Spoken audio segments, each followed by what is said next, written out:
Hello mga kaki! Welcome back to my channel. At ngayon naman ay pag-usapan naman natin ang pwedeng kitain kung sakaling ang gusto nating investan ay ang level 3 land at nais mong itanim ay tomato o cotton. At ito ang magiging computation para dyan. Una, alamin muna natin kung magkano ang halaga ng isang tomato seeds. Ito ay 6 gold coins. Ganon rin ang cotton seeds. Ano nga ba ang output ng bawat seeds? Ayan, dito ay meron itong 2 kahoy at isang tomato at ganoon din ang output sa cotton, 2 kahoy at isang cotton.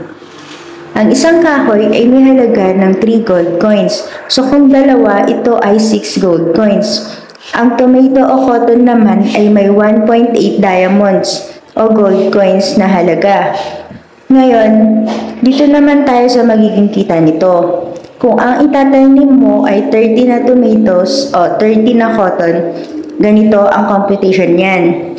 30 seeds times 1.8 diamond is equivalent to 54 diamonds. Yung 54 diamonds ay kita mo sa isang araw. Paano naman kapag 30 days? Ganito siya. 54 diamonds times 30 is equivalent to 1,620 diamonds. So, sa isang buwan ay meron kang 1,620 diamonds in real cash. Ito ay may katumbas na 16,200. Tandaan na ang isang diamond o gold coins ay may 10 PHP. Alam ko, may magtatanong kung asa ng income ng kahoy. Ang kahoy ay umiikot pambili ng tomato o cotton seeds sa pang-araw-araw. Kaya ang pinanggagalingan lang talaga ng income sa tomato o cotton. Pero hindi na rin masama dahil saan ka nakakita na naglalaro ka lang at nakaupo, may 16,200 ka na monthly. Kaya naman ilalapag ko ulit dito ang limited time offer ni AgriBaron at baka gusto mo na rin kumita katulad ko. At lagi lang po nating tatandaan na ang pag-claim ng bonus sa isang beses lamang per account. Kaya naman pag-isipan po natin agad kung anong mabuti na ating piliin habang may limited time offer pa sa AgriBaron.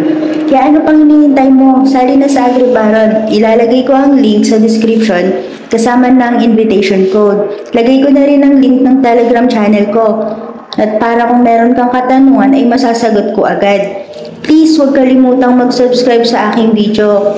Also, please like and follow and share this video para ma-update ka sa aking mga susunod na video. At ayun lang po muna sa ngayon ang aking video. Sana ay may natutunan po kayo ngayon sa ating topic. Hanggang sa muli po nating pagkikita at sa susunod ko pong video. Bye!